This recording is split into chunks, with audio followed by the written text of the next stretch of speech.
Hi everyone, welcome back with our dialogue with Rupert Spira.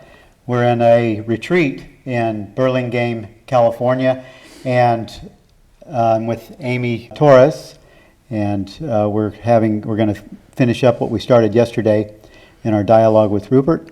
And I have an opening question for Rupert on there's a section in the course about choice. Yesterday in the workshop, we had a big discussion about choice, and then for me, it went on into the evening with some of the participants here.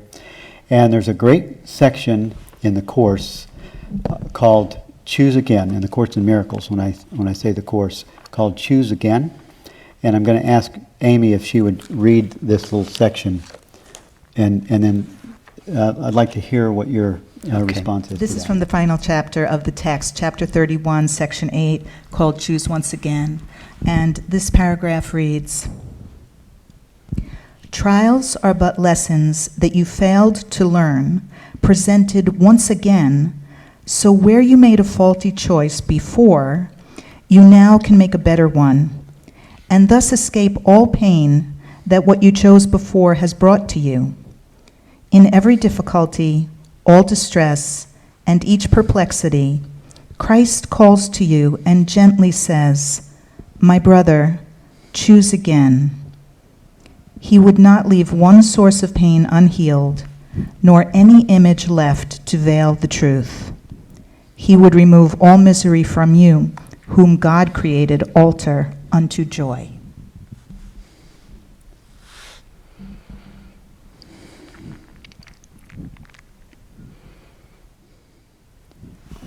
I can elaborate on that just a little bit. The idea is, you mentioned yesterday, I loved your comment about making decisions with your divine self, your divine love self, in asking about, should I stay in this relationship, get out of this relationship? And so there's an idea in the course that we have that internal guide, and we have that guide to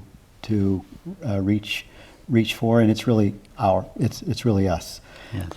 Yes. I would agree with that.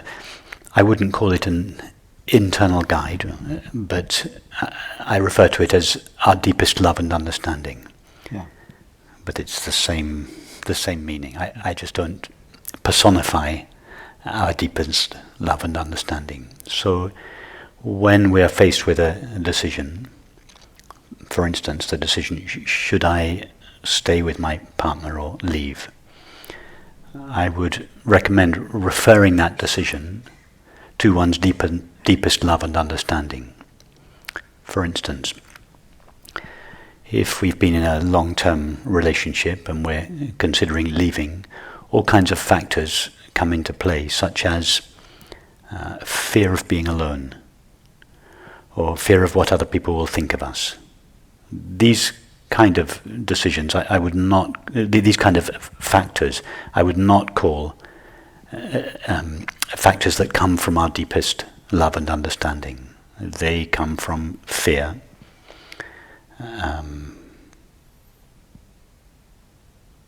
And any decision that we make from fear will carry that fear into the consequences of our decision. And somehow the fear from which we made the decision will be extended into our subsequent circumstances and situations, and therefore the situation that we found ourselves in, even if we leave that situation, that relationship in this case, we will tend to find ourselves in a similar situation down the road, because we have made a decision from fear, that is from the separate self, and the separate self will be perpetuated in the next situation, in this case the next relationship, and the next relationship will again turn out to be a struggle between two separate selves. And again, the conflicts will arise. So we will go on and on repeating these patterns until we make a decision that comes from love and understanding, irrespective of the consequences. That we don't think, oh, if I make this decision, what will become of me in the future? No, it's just, does this decision come from my deepest love and understanding? And if it does, do I have the courage to go ahead and implicate that decision, irrespective of the consequences? Yes. Yes. And because a decision that comes from our deepest love and understanding doesn't contain the separate self in it, whatever circumstances follow from that decision will be free, at least to an extent, of the separate self. And therefore, if, for instance, it was a relationship, the next relationship we enter into will be, at least to a degree, free of the fears and desires and neuroses of the separate self. And therefore the next relationship, will have the best possible chance of being a truly intimate relationship, rather than a battleground between two egos. Yes. Yes. So that is how a decision that comes from love and understanding will express itself in our subsequent activities and relationships. And our subsequent activities and relationships will be gradually purified of the fears, the neuroses, the desires, the demands, and therefore the conflicts of the separate self. And that actually it matched up exactly with the content in the course, trials and lessons. If you're listening to fear instead of love in making that decision, you get the trials and you get the lessons repeated. Yes, and life has an uncanny way of manifesting in the form of our circumstances or relationships, whatever we haven't clearly looked at inside ourselves. Yes. So just to wrap that piece up, how would you suggest to people that the answer comes? How does the answer show up from your deepest love and understanding? Intuitively, you read a newspaper, somebody says, this relationship isn't so good for you, or... It could come in a number of ways.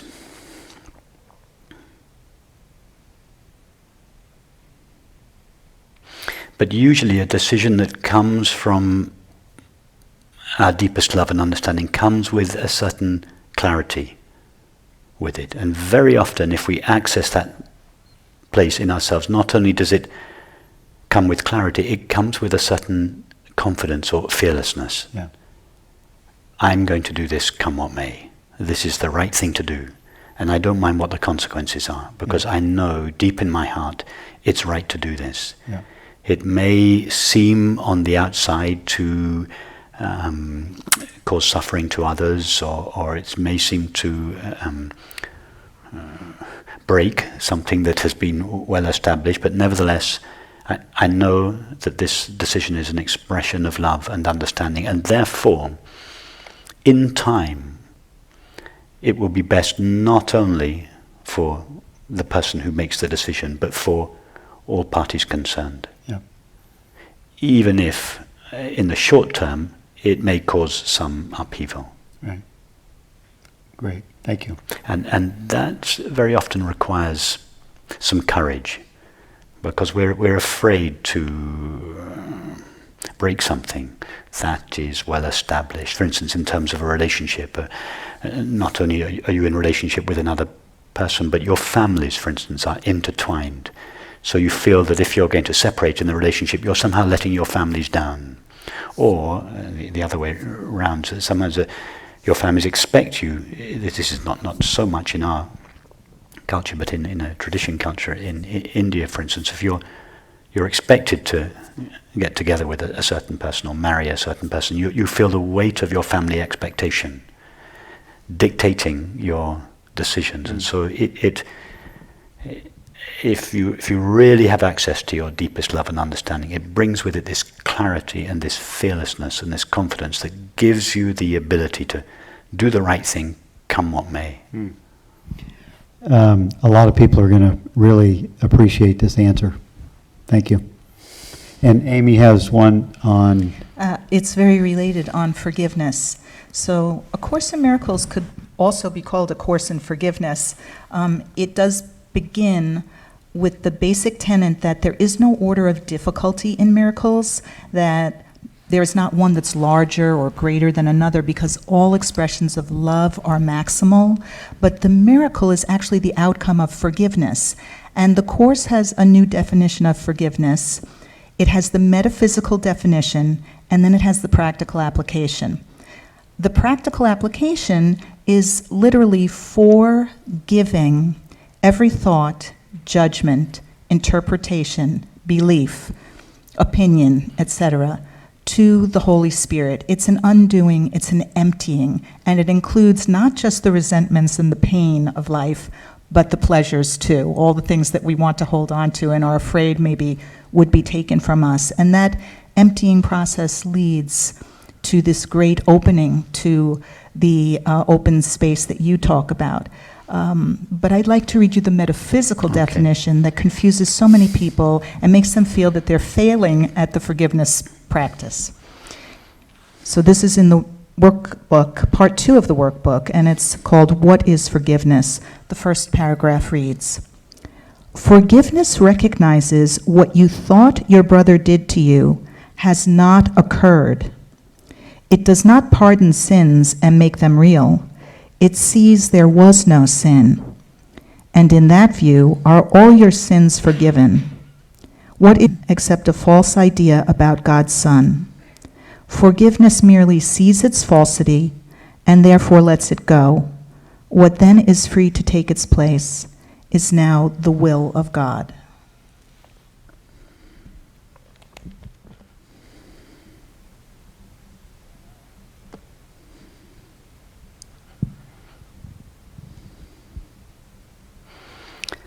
Okay, let me say how I would interpret that.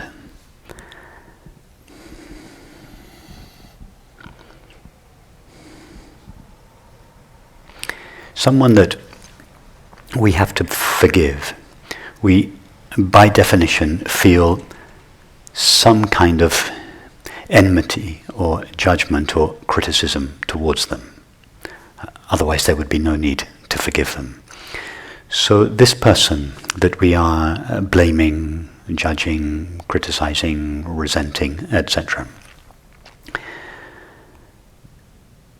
in between two thoughts, two judging thoughts, two blaming thoughts, where does our judgment and our blame exist? In other words, where does our hostility towards the other exist in between two blaming or judging thoughts? It's not there.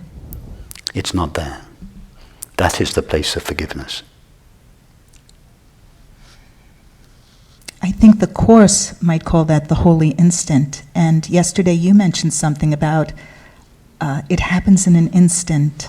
It happens, in fact, it happens out of time, because time only exists, or time seems to exist, through thought.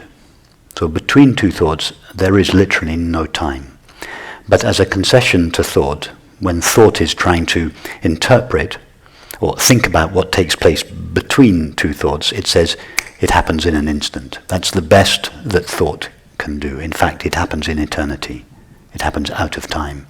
But in that, let's call it a timeless moment, the eternal now, between two thoughts, there is no, not only is there no judgment, blame, or conflict, there is no self or other. Self or other is created by thought. So in that timeless now, between two thoughts, you and the other stand as one. If we ask ourselves, what am I in between two thoughts and feelings? Or what am I prior to thoughts and feelings? I am simply pure self-aware being, unlimited by any thought, feeling, sensation or perception. So it is, and the other, that we are blaming, criticizing, judging. What are they in between two thoughts, feelings, sensations, or perceptions? They are the same unlimited, self-aware being. So this is in between two thoughts. This is where we recognize our shared being. It's called love. That's the common name for it. Love is the recognition of our shared being.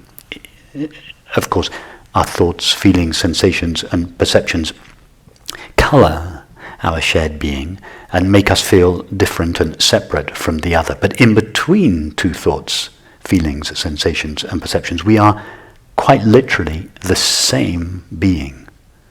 And that is what the experience of love is, the experience that we are one. So in order to truly forgive, and when I say truly forgive, I don't just mean impose forgiveness on one's thoughts, to think, oh, I have forgiven this person. That's not real forgiveness. That is a disciplined effort to put your grievances behind you, but sooner or later they come back. I mean absolute forgiveness. Forgiveness where there is not one trace of blame, judgment, resentment. In other words, the place where we stand in love with the other is literally that place in ourselves which stands, it's first accessible between two thoughts, but actually it's always present behind our thoughts. It is our essential, thoughtless, feelingless, transparent, empty, luminous, self-aware being. And all that is required to forgive someone is to access that place in oneself, to see that what one essentially is already free of blame, judgment, criticism. There is no need to make ourselves forgive. We have to just find that place, or rather stand as that in ourselves, which is already free of forgiveness. And the Course would put it, be still and know that I am God. I guess the Bible puts it that way too. Yes. By definition, this place is still or silent or empty or transparent because it is not colored by thought or feeling. Yes, so and the common name we give to this that we essentially are, the essential nature of ourselves between two thoughts or feelings, is, we call it I. All we can say about that colorless, self-aware being is that I am. Before I am colored by or modified by any thought, feeling, sensation, or perception, we can only say I am.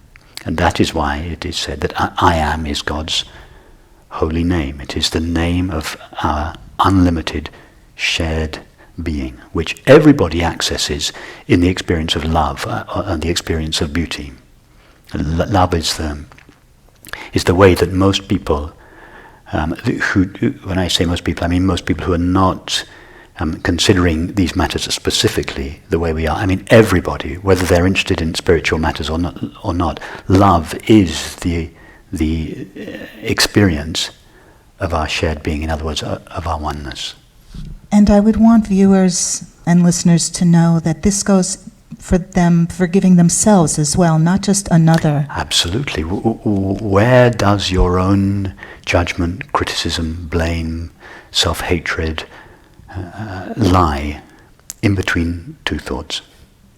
It is as easy to access as that. One does not need to spend 20 years in therapy to modify all of one's thoughts or feelings about oneself. One can go on modifying one's thoughts and feelings about oneself forever. Although I would like to say as a psychotherapist that the 20 years did me a lot of good. Yes, I'm not suggesting that there isn't a place for psychotherapy. There certainly is. All I meant to imply by that comment was that the place of healing in oneself is not found as a result of modifying one's thoughts or feelings. It is to be found in the place that is between two thoughts and feelings, that place in oneself which is already free of shame, guilt, fear, self-hatred, judgment, criticism, etc. All one need do is access, first of all, Notice that, access to it, begin to go there. When I say begin to go there, I don't mean that we literally go there. We are already that. So when I say begin to go there, it's just a manner of speaking, but we begin to visit that most essential place in ourselves, which is prior to all blame, judgment, self-loathing, etc. And we begin to visit it, and as we visit it, we begin to taste the peace that is available there. That peace is our essential nature prior to any blame, judgment, criticism. And the more we visit it, the more we taste this peace, the more we become accustomed to it. And in the end, we move in there, we live there, we take our stand there. We know this is what I essentially am, this place of imperturbable peace that is prior to the activity of the mind. That is the peace that passeth understanding, the peace that is not as a result of any manipulation of our thoughts or feelings or circumstances or relationships, the peace that is prior to that, that is the essential nature of our own being. It's so beautiful and soothing to hear you say this with such quiet authority. And I'm going to hand it over to Bill. I just want to say that the ego is very rapid, and slowing down makes it possible to reach that ever-present still point. Yes, because as the ego, or let's say, not as the ego, because the ego isn't an entity, it is an activity. There is no entity called an ego. The only entity there is, if we can call it an entity is God's infinite being or infinite consciousness. The ego is an activity, not an entity. But the activity of the ego veils our essential underlying being. And the ego has a vested interest in keeping that veiling going in order to perpetuate its own illusory existence. So the slowing down of the ego, and even providing some gaps in between the activities of the ego, in other words, in between our thoughts, feelings, sensations and perceptions, allows access to our underlying being, which is not just in between two appearances of the ego, it is the background of the ego. In fact, all the ego is a colouring or an apparent limitation of our essential unlimited being. There is no such thing as an ego, just as there is no such thing as a movie. A movie is a colouring of the transparent screen. The separate self, the ego, is just a colouring, an apparent limitation of the true and only entity, the true and only self there is, which is, in religious terms, God's infinite being or infinite consciousness. The only I there is. I love your languaging, Rupert. It's just, it's like music to my ears, and it does soothe. It is very soothing.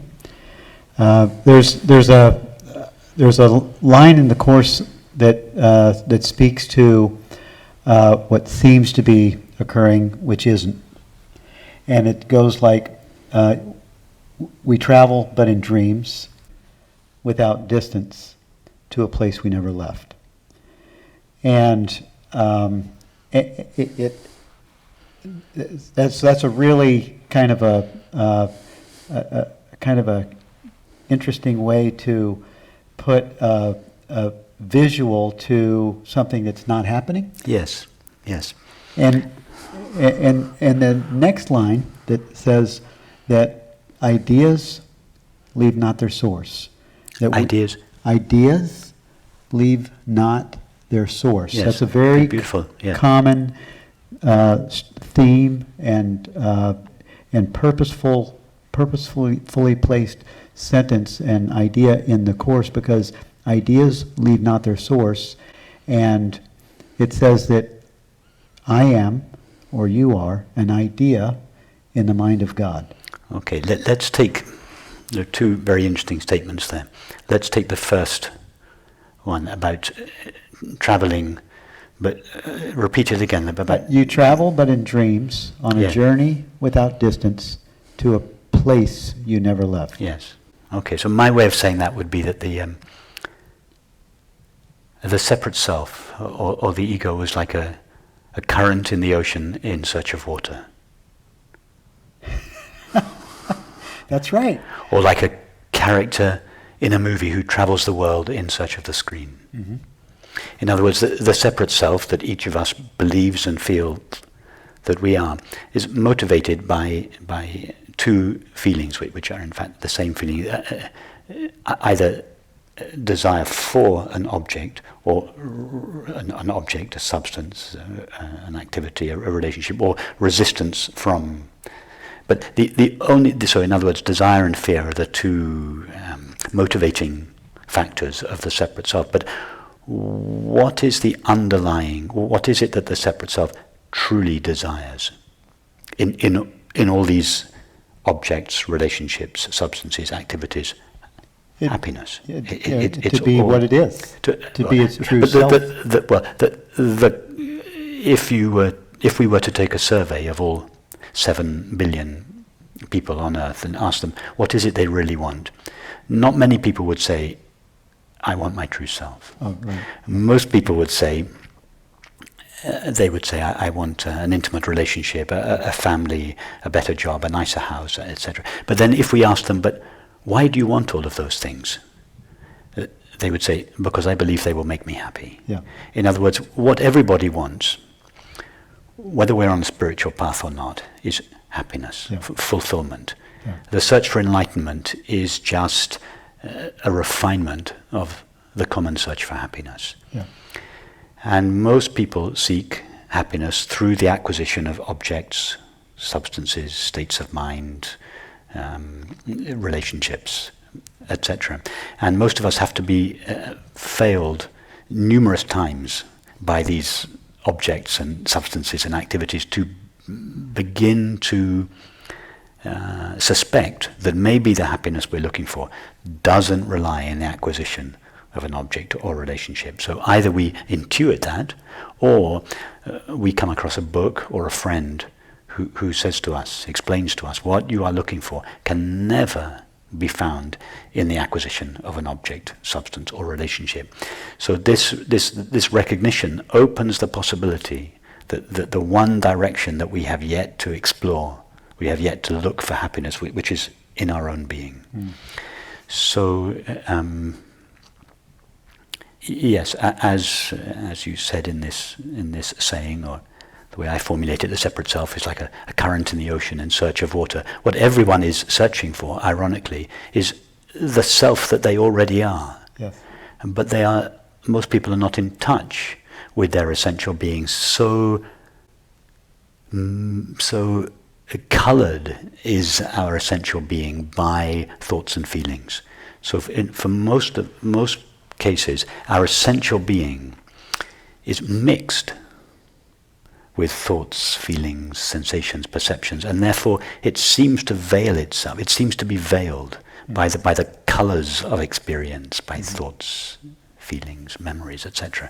So all we are really looking for, the search for happiness, is just to taste our essential being as it is, free, before it is colored by experience. The essential being that each of us refers to when we say, I am. And when each of us says, I am, we refer to the same colorless being. When we refer to our thoughts and feelings, we refer to very different thoughts and feelings. But when we refer to that which we call I am, we refer to the same colorless, open, empty, transparent, inherently peaceful being. And that, to know that as it is the experience of happiness. Mm-hmm. So yes, the separate self is imagine if I were to ask you now, stand up and go and search for yourself. Stand up and take a step towards yourself. The separate self is the person who stands up and spends the rest of their life traveling around the earth in search of themselves. Mm.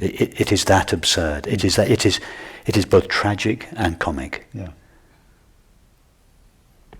Because we are already that for. for which we are in search. It is just our own being. And to find our own being is not a difficult task that requires 30 years of intense meditation. Our own being is so intimate, so familiar, so obvious, so available. If we are given simple tools of how to begin this investigation, it's within everybody's grasp. It's equally available to everyone. No one has privileged access to their own being. Ramana Maharshi didn't have any better access to his own being than anybody else. It's just that he was overcome by the fear of death. So he lay down or sat down and began this spontaneous investigation into, well, what am I essentially? What is it that can't leave me? My thoughts are always leaving me. My feelings leave me. Sensations and perceptions are always leaving me. I'm going to die. When I die, everything about myself is going to leave me. But what aspect of myself can never leave me? What cannot be separated from me? So he just started this. It was the intensity of his fear of death that triggered this investigation. What am I essentially? So in his case, it was this intense fear of death. But for someone else, it could be a conversation with a friend. What are you essentially? You're obviously not your thoughts. Your thoughts are not essential to you. They're always coming and going. Your feelings are obviously not essential to you. They're always appearing and disappearing. It could be just a gentle thought. And in this process, the mind begins to trace its way back. Okay, no, my thoughts are not essential. My feelings are not essential. Even my most intimate thoughts and feelings are not essential. What is it? What is that irreducible aspect of myself? And right there. There I am. Right there, that this is me. I cannot be, no experience can ever harm me. All the innumerable experiences that I've had in my life have never left a trace on my essential being. My essential being is in the same pristine, ageless, imperturbable condition that it is always in. Nothing. It is never stained by experience, and that is accessible by everybody. So that's how I would. Can I? Go ahead. Yesterday I mentioned the tiny mad idea, and since things are getting lighthearted, I found the actual quote. And Okay. Just to be more accurate, I'd love Yeah. to read it to you. Please do. Yeah. And the Course uses the word sin to mean exactly the same thing as separation. Yes. Okay, it says, "Let us return the dream he gave away unto the dreamer, who perceives the dream as separate from himself and done to him. Into eternity, where all is one, there crept a tiny mad idea at which the Son of God remembered not to laugh. In his forgetting did the thought become a serious idea and possible of both accomplishment and real effects. Together we can laugh them both away and understand that time cannot intrude upon eternity. It is a joke to think that time can come to circumvent eternity, which means there is no time."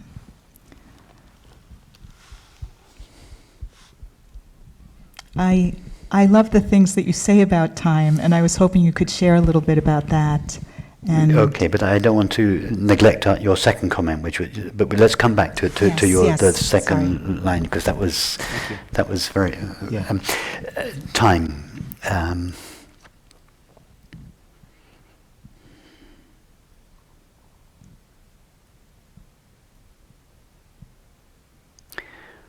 Yes, we imagine that time is that we imagine that the now is a moment. No one knows quite how long the moment called now lasts, but we normally think of now as a moment, and that before the moment there is a vast space, or behind the present moment there is this vast space which we call the past. And in front of the present moment there is this vast space which we call the future. And we believe that the now is moving slowly along from the past to the future. But what's very interesting is to actually try to, not just to think about the past or the future, but to actually experience it. Because experience must be the test of reality. So for instance now, if I were to ask you to think about or imagine breakfast this morning, you'd find it quite easy. So that thought or image appears now. So the thought or the image of time is not itself an experience of time. In order to experience time, we have to step out of the now and actually visit the place we call the past, or the place we call the future. Now, try now to do that. See if you can just for a few seconds, step out of the now and visit the past. Actually experience the past, not think about it, but experience it. Before this retreat, Rupert, I would have told you I can because I felt feelings in my body that would prove to me that I'm feeling the past now, that the past is here. But now that I'm understanding experiencing more as opposed to things being actual entities or real objects, I would have to say no. There's no possibility that I can enter the past. Yes, no one has ever been there. No one has ever stepped out of the now and visited either of these two spaces called the past or the future.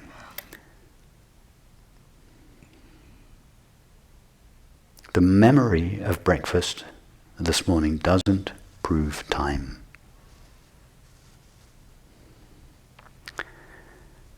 But the finite mind cannot understand that. Let me try to give you an illustration. Take a novel. Imagine a novel, and the novel is the story of a person's life. As a woman is born, she lives to 100 years old, and the novel is the story of her life that takes place in over 100 years. Now, the entire contents of the novel is present simultaneously. However, the mind can only access the novel page by page. So the mind superimposes its own limitations on the novel and makes it seem as if the story of the woman's life appears in time. No, the story of the woman's life is present now. The entire story is present now. But the limitations of the mind make the eternal now look like time. In other words, we could formulate that by saying that time is eternity filtered through the limitations of mind. And in fact, another illustration of this is what takes place in dreams every night. When the dreamer falls asleep at night, she dreams that she enters her own imagination. We discussed this yesterday. She enters her own imagination and dreams that she is a person in her dream, from whose point of view she knows the dreamed world. Now, from the point of view of the person in the dream, the subject of experience, who knows the dreamed world, her experience seems to take place in time and space. And the dream, she can spend 30 years in the dream, traveling all around the world. And the person in the dream, from whose point of view the dreamed world is known, believes and feels my experience takes place in time. Now, when the dreamer wakes up, she realizes that the dream didn't take any time or space in her mind. So it was the dreamer's mind, the dream took place in a moment in the dreamer's mind. It took up no space in the dreamer's mind. But when the dreamer's mind was filtered through the separate subject of experience in the dream, what is eternity, or just a moment now for the dreamer, appears as time for the dreamed character. And who is it who starts to know that we're dreaming and unmix the consciousness? Well, the only one that knows anything. Let's just for ease of conversation, let's call the person who falls asleep at night Mary. Mary has a dream, and she dreams that she's Jane on a Caribbean beach, just to make the conversation easier. So if we ask, your question is, when Jane is experiencing her holiday on the Caribbean beach, who is it that really has that experience? In other words, who is Jane really? Jane believes that she knows her experience with a consciousness that lives just behind her eyes. And this seems very obvious to her. She closes her eyes and the Caribbean beach disappears. She opens her eyes again and the Caribbean beach reappears. So she reasonably concludes from this, whatever it is that is seeing or knowing the Caribbean beach must live just behind my eyes, because when I close them, the beach disappears. When I open them, the beach appears. So from Jane's point of view, the character in the dream, she concludes, and everybody else, all her friends conclude the same thing, that that which knows her experience lives in and is indeed a byproduct of her body. And therefore she feels that what she essentially is shares the limits and therefore the destiny of her body. But with what does Jane know her experience? Whose mind really knows Jane's experience? Mary. Mary. Because Mary is the only mind there is. Yeah. There is no such mind or person called Jane. Jane is just a temporary limitation of Mary's mind. It's only from Jane's point of view that she feels, I am a separate, independently existing self. But the only self, if we can call it a self, the only one that is truly there is not in Jane's body, or indeed to be found in Jane's world. It is Mary's infinite mind. So when Jane... And we are all Janes. We're all Janes. We are all Janes. When Jane begins to ask the question, or to, what am I, or to self-inquire. Yes. And Jane is actually asking Mary, who am I? Yes. Yes. What happens when Jane asks herself the question, who am I really? What is the nature of the knowing with which I know my experience? And she begins the tracing back of her experience that we referred to earlier. And at some point, there is this recognition, I am Mary. Now, who has the experience, I am Mary? Does Jane have it? Mary does. No, of course, Mary has it, because Mary is the only one there to have it. So Jane never recognizes her true nature, because Jane is simply a limitation of Mary's. Yes. And this is why it says that the Balayani, the Sufi mystic, these exquisite words, he says, I knew my Lord through my Lord. This is what he means. Mm-hmm. And on another occasion he said,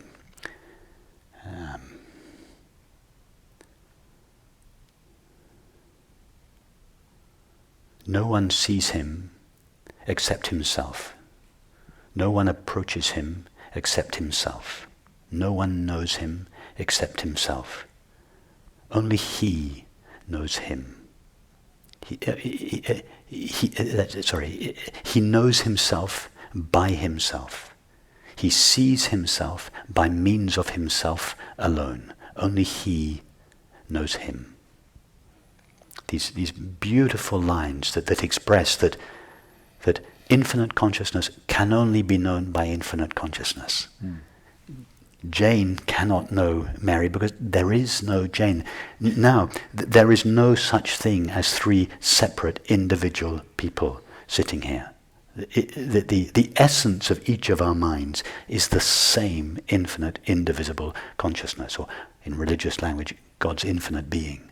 And that is why when each of us, the knowledge that each of us have, the simple knowledge I am, that is God's being shining in each of our minds. So the knowledge I am is like a portal through which the finite mind passes on its way back to its essence. And that is why it says that is why it was carved on the temple of Apollo at Delphi, know thyself. Know what is meant by the word I. So the I is like, the I is the highest mantra, the divine name that gives the the mind a hint as to where to find its essence. Beautiful. Well, one last comment maybe. Ideas leave not their source. I Yes. am an idea in the Yes. mind of God. Yes, ideas leave not their source. A character in a movie, however far she travels, never leaves the screen. All experience appears in consciousness, is known by consciousness, and is made of consciousness. Therefore, nothing other than consciousness ever comes into existence. That's why it says in the Bhagavad Gita, that which is never ceases to be, that which is not never comes into existence. So, existence from the Latin ex and sistere. Ex meaning out of and sistere meaning to stand. The implication being that when something exists, it stands out from its background. It stands out from infinite being and comes into existence as an object in its own right. But no thing, nothing, no thing, no object or self ever exists, ever stands out from its background of infinite consciousness with its own independent existence. There are no things, there are no selves, there are no objects. Ultimately speaking, there is no world. When I say there's no world, I don't mean to deny the reality of our experience. I mean there is no world in the way that we normally conceive of it, as a separate, independently existing object made out of dead inert stuff called matter. The world is an emanation of consciousness, in consciousness, known by consciousness. So when it says, say it again, that the thoughts never leave their source. Yes, ideas leave not their source. Ideas leave not their source. Thoughts never leave their background of consciousness. None of the characters in a movie ever leave the screen. They are all modulations of the screen. Right. Thoughts, images, feelings, and the perception of this room, which seems to be outside of ourselves, is not only taking place in consciousness. Consciousness is the only substance present in perception. All there is to perception is the knowing of it. Yes. So this perception itself is simply consciousness shining in itself as the activity of perception. In other words, the mind, thought and perception, it's not an entity, it is the activity of consciousness. We could define mind as the activity of consciousness through which consciousness, or God's infinite being, knows itself as the world. And that's why the Sufis say that the world is the shining of God's face. Very nice. Well, thank you, Rupert. Thank you. Spira, for Thank giving you. us another Thank you, opportunity Bill to and have Amy. It's a dialogue. Lovely to talk with you again. And A Course in Miracles Meets Rupert Spira is the title of our show, and we really have enjoyed this opportunity to be with you in this way, and we're coming back. Lovely. Well, it's been pleasure talking with you both. Yeah. Thank you. Thank you all for joining us. Thank you. And it's been really great having Rupert with us today.